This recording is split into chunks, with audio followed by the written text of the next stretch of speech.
రాబోయే రోజుల్లో పార్టీల భవిష్యత్ ఎట్లా ఉంటుంది? గెలిచినా ఓడినా వాళ్ళు ప్రజల మధ్యలోనే ఉండాలి. గెలిచిన పార్టీ ఎట్లాగో అధికారంలో కూర్చుంటుంది, ప్రజలకి పాలన అందిస్తానంటుంది. బట్ భవితవ్యం, ఆ పార్టీ యొక్క డ్రైవ్ నెక్స్ట్ 5 yearsకి మీరు అంటున్నారు 3.5 years ఉండొచ్చు అంటున్నారు. అటు టీడీపీ పరిస్థితి, నెక్స్ట్ చంద్రబాబు నాయుడు గారు ఏజ్ అవుతోంది, ఆయనకి అనేక హెల్త్ ఇష్యూస్ అని చెప్తున్నారు కదా. Who will be the next leader for TDP అంటే ఏం చెప్తారు? As well YCP. సమీప భవిష్యత్తులో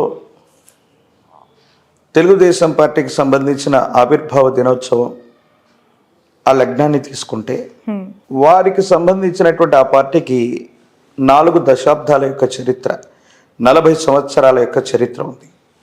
నేను ఇప్పుడు చెప్తున్నాను, అప్పుడు చెప్తున్నాను, రాబోయేటువంటి 3-4 సంవత్సరాల్లో తెలుగుదేశం పార్టీకి సంబంధించిన జెండా లేదా అజెండాలో సమూలమైనటువంటి మార్పులు ఏవైనా ఖచ్చితంగా జరగబోతున్నాయి. అంటే అధ్యక్షుడు మారచ్చు, ఆ పార్టీకి సంబంధించిన సిద్ధాంతాలు మారచ్చు, లేదా ఏదైనా పెద్ద పార్టీతో సమన్వయమై ఇది ప్రయాణం చేసేటువంటి అవకాశాలు వచ్చేటట్టుగా మనం చూడొచ్చు. మీరన్నట్టుగా తెలుగుదేశం పార్టీకి సమీపమైనటువంటి భవిష్యత్తులో దిశానిర్దేశం ఎవరవ్వబోతారంటే లోకేష్ గారి యొక్క జాతకం బాగుంది. వారు ఆంధ్రప్రదేశ్లోనే కాదు, ప్రత్యేకించి ఈ తెలుగుదేశం పార్టీ అందరూ అనుకుంటుంటారు, ఒకవేళ టీడీపీ వచ్చినా ఒకవేళ రాకపోతే పార్టీ ఉండదు, ఇబ్బంది అవుతుంది, మరొకటి అవుతుంది. అలా జరుగుతుందని నేను అనుకోను. కానీ తెలుగుదేశం పార్టీకి సంబంధించిన జెండా లేదా అజెండా అంటే దేశకాలమాన పరిస్థితులే కాదు, జ్యోతిష్యపరమైనటువంటి పరిభాషలో నేను చెప్తున్నాను. తెలుగుదేశం పార్టీకి సంబంధించిన జెండా లేదా అజెండా మారే అవకాశం ఉంది. వేరొక పార్టీతో సమన్వయం అవటమో, వాళ్ళతో కలిసి పనిచేయటమో, అది విలీనమా మెర్జా అన్నటువంటి విషయం నాకు తెలియదు. కానీ సమీప భవిష్యత్తులో తెలుగుదేశం యొక్క పరిస్థితులు అలాగా ఉండబోతున్నాయి అనటంలో ఎటువంటి సందేహం కూడా లేదు. కమింగ్ టు వైసీపీ, ఒకవేళ వైసీపీ రాకపోతే వైసీపీ పార్టీ ఉండదా, ఆ జెండా అజెండా ఉండదు. ఖచ్చితంగా వైఎస్ జగన్మోహన్ రెడ్డి గారి యొక్క నేతృత్వంలో ప్రభుత్వం ఏర్పడినా ఏర్పడకపోయినా సమీపమైనటువంటి భవిష్యత్తులో ఆ కుటుంబానికి సంబంధించిన ఒకరు లేదా అంతకంటే ఎక్కువ మంది వ్యక్తులు అధ్యక్ష లేదా ముఖ్యమంత్రి స్థానానికి దగ్గరగా ఉంటారు. ఎస్, వారి కుటుంబానికి సంబంధించిన వైఎస్ జగన్మోహన్ రెడ్డి గారు కాకుండా ఒకరు లేదా అంతకంటే ఎక్కువ మంది, ఒకరు లేదా ఇద్దరు కూడా అవ్వచ్చు, ఒక్కరైతే ఖచ్చితంగా సమీపమైన భవిష్యత్తులో ముఖ్యమంత్రి స్థానానికి సమీపంలో ఉండేటువంటి అవకాశం ఉంది. అంటే ఖచ్చితంగా ఆ పార్టీ కూడా సమీప భవిష్యత్తులో మనుగడ సాగించే. ఆల్రెడీ షర్మిల గారు కాంగ్రెస్ లో ఉన్నారు, తల్లి విజయమ్మ కూడా ఆవిడతోనే ఉన్నారు. ఇక వైఫ్ భారతి గారు అంటారా జగన్ గారితో, మరి ఎవరికి అవకాశం ఉందంటారు? వారి కుటుంబంలో వైఎస్ జగన్ గారికి 2 అమ్మాయిలే. వైఎస్ జగన్మోహన్ రెడ్డి గారికి హర్ష, వర్ష 2 అమ్మాయిలే అనుకుంటాను, నాకు తెలిసి అబ్బాయి లేరు. అవును, అబ్బాయి లేరు. జగన్మోహన్ రెడ్డి గారు వారు ఉన్నంత వరకు నాకు తెలిసి ఆ ముఖ్యమంత్రి ఆ స్థాయిలో వారు ఉంటారు. ఒకవేళ ఏదైనా అంటే వారి జాతకంలో ఏదైనా అంటే ఒక ఇంపాక్ట్ ఉంది, చట్టపరమైన న్యాయపరమైన అంశాల్లో కొన్ని ఇబ్బందులు ఎదుర్కొనేటువంటి పరిస్థితి, అంటే అవి తీవ్రంగా పరిగణిస్తాయని నేను చెప్పను. కానీ అట్లాంటి సందర్భం ఒకటి సమీప భవిష్యత్తులో ఉండబోతుంది. ఫర్ ఎగ్జాంపుల్ కేజ్రీవాల్ గురించి మనం తెలుసుకున్నాం. కేజ్రీవాల్ గారు ఆల్రెడీ వారు ఢిల్లీ రాష్ట్రానికి ముఖ్యమంత్రిగా ఉండగానే లిక్కర్ స్కామ్లో ఆయన మీద కొన్ని ఆరోపణలు వస్తే కొంతకాలం వారు రిమాండ్లో ఉన్నటువంటి సందర్భంలో వారు ఇన్ఛార్జ్గా ఆ ముఖ్యమంత్రి పదవిని లేదా ఎవరికైనా ఇవ్వాలని కొంత ప్రయత్నం చేశారు. అది జరగలేదు, కానీ చేశారు.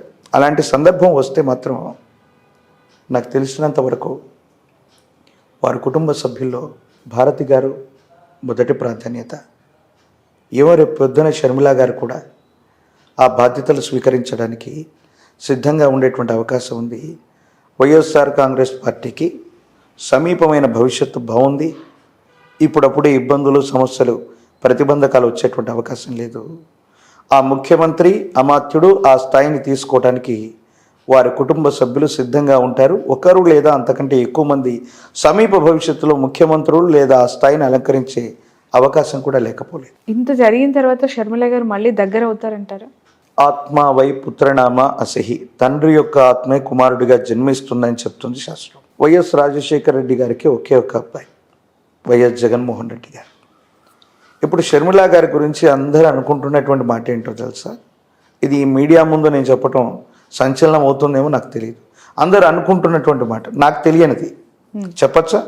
చెప్పండి. ఎస్, జగన్మోహన్ రెడ్డి గారు గతంలో ఈ చట్టబద్ధమైనటువంటి అంశాల్లో ఇబ్బందులు ఎదుర్కొని ఆయన రిమాండ్లో ఉన్నప్పుడు నేను జగనన్న వదిలిపెట్టినటువంటి బాణాన్ని అంటూ ఆవిడ ప్రజలందరి మధ్య తిరిగింది. ఆవిడ లేకపోయింటే ఆ రోజు పార్టీ లేదు. ఏదో కారణంగా బాబాయ్ గారి హత్య జరిగినటువంటి తర్వాత అన్నయ్యకి దూరం అయింది. ఈరోజు ఆవిడే వెళ్ళి వైఎస్ అవినాష్ రెడ్డి గారి మీద కడప ఎంపీగా కంటెస్ట్ చేశారు. మంచి ఓట్స్ కూడా రావచ్చు, గెలుస్తుందని నేను చెప్పలే, మంచి ఓట్స్ కూడా రావచ్చు, వస్తాయి కూడా. అందరూ అనుకుంటున్నటువంటిది ఏంటంటే వైఎస్ షర్మిల గారు కనుక సునీత గారితో లేకపోయి ఉంటే సునీత గారు తెలుగుదేశాన్ని ప్రత్యక్షంగా ఏమైనా సపోర్ట్ చేసి ఉండేవాళ్ళేమో. ఓకే. ఆ సందర్భంలో జగన్మోహన్ రెడ్డి గారికి విపరీతమైనటువంటి ఇబ్బంది ఎదుర్కొనేటువంటి పరిస్థితి. షర్మిల గారు ఏ ప్రణాళికతో అక్కడికి వెళ్ళారో సునీత గారిని తెలుగుదేశం పక్షం వైపు కాకుండా కాంగ్రెస్ వైపుగా మళ్లించారు. దేశ పరిస్థితులను బట్టి ఈరోజు బీజేపీ అందరూ అనుకుంటున్నారు చాలా సులభంగా హ్యూజ్ మెజార్టీతో 400 సీట్లు 500 సీట్లు, కానీ రేపు పొద్దున జరగకపోవచ్చు. సమీప భవిష్యత్తులో ఈరోజు బీజేపీ అధికారంలో ఉన్నా లేకపోయినా కాంగ్రెస్ పార్టీ మళ్ళీ ఈ భారతదేశ చరిత్రలో అతి సమీప భవిష్యత్తులో ప్రధానమంత్రిగా కొలువుదీరే అవకాశం. ఉత్తరాన ఉన్నట్టి వంశంబు దేశాన్ని పెక్కేండ్లు పరిపాలించేను, ఇది బ్రహ్మంగారి యొక్క కాలజ్ఞానంలోని వాక్యం. వారి కుటుంబ సభ్యుల్లో చివరి వంశాంకురం ఉన్నంత వరకు భారతదేశానికి అధ్యక్ష పీఠం లేదా ప్రధానమంత్రి స్థితిలో వాళ్ళే ఉంటారు. రేపు పొద్దున షర్మిల గారు సెంట్రల్లో ఉన్నటువంటి కాంగ్రెస్ పార్టీతో సత్సంబంధాలు ఏర్పడ్డటువంటి తర్వాత అన్నయ్యకి ఏదైనా ఆపదొస్తే సహాయం చేయదా? అటువంటి ఇబ్బందికరమైనటువంటి పరిస్థితులు వస్తే ఒకవేళ బీజేపీని కూడా కాకుండా కాంగ్రెస్ పార్టీని కూడా వైసీపీ సపోర్ట్ చేసే అవకాశం కూడా భవిష్యత్తులో లేకపోదు కదా. రాజకీయాల్లో శాశ్వతమైనటువంటి శత్రువులు, శాశ్వతమైనటువంటి మిత్రులు ఎవరు ఉండరు అనడానికి ఇదొక పరాకాష్ట. ఇలాంటి సంఘటనే అంబానీ గారి విషయంలో వైఎస్ రాజశేఖర రెడ్డి గారు ఉన్నప్పుడు ఒక గ్యాస్ ఇండస్ట్రీకి సంబంధించి గ్యాస్ లైన్కి సంబంధించినటువంటి ఒక విషయంలో వాళ్ళిద్దరి మధ్య తీవ్రమైనటువంటి వాగ్వాదం జరిగిందనో తేడాలు వచ్చాయని మనం చెప్పుకున్నాం. మరి వైఎస్ జగన్మోహన్ రెడ్డి గారు ఇదే ఆంధ్రప్రదేశ్ నుంచి వారికి సంబంధించిన అత్యంత సన్నిహితుడైనటువంటి వ్యక్తిని రాజ్యసభకు పంపించిన దాఖలాలు కూడా మనం చూస్తున్నాం. కాబట్టి శత్రువులుగా భావించేటువంటి వ్యక్తులు బయట వాళ్ళ మధ్య ఈ విధమైన కోఆర్డినేషన్ ఉన్నప్పుడు సొంత కుటుంబంలో అన్నా చెల్లెళ్ళుగా ఉన్నటువంటి వీళ్ళిద్దరి మధ్య కూడా సమీప భవిష్యత్తులో మళ్ళీ మైత్రి కుదరచ్చు, మళ్ళీ కలిసి ప్రయాణం చేయొచ్చు. ఇప్పుడు కూడా దాన్ని ఏమంటారంటే రాజకీయ ప్రత్యర్థులు మాట్లాడుతున్న మాట, షర్మిల గారు జగన్మోహన్ రెడ్డి గారు ఒకరికొకరు సహకరించుకుంటున్నారేమో అనుకునేటువంటి వాళ్ళు కూడా ఈ కూటమిలో లేకపోలేదు.